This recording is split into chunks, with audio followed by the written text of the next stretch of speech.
Akola Akot file येथील थरारक घटना. पतीने पत्नीला धारदार शस्त्राने गळा चिरून केली हत्या.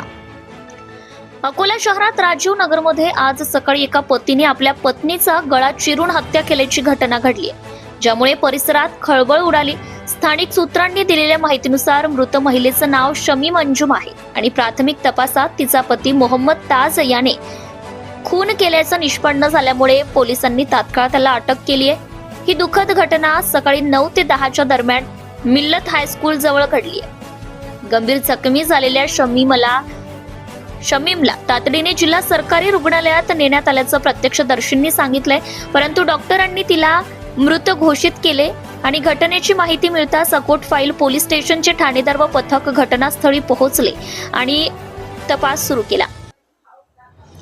पोलीस सूत्रांनी दिलेल्या माहितीनुसार प्राथमिक पुराव्यांवरून पतीचा सहभाग असल्याचं दिसून येतोय. आरोपीला अटक करण्यात आली आहे. शवविच्छेदन अहवाल आणि सविस्तर तपासानंतरच या घटनेमागील खरं कारण काय ते उघड होईल असं पोलिसांचं म्हणणं आहे. त्यामुळे या हत्येमुळे परिसरात भीती आणि संतापाचं वातावरण निर्माण झालंय.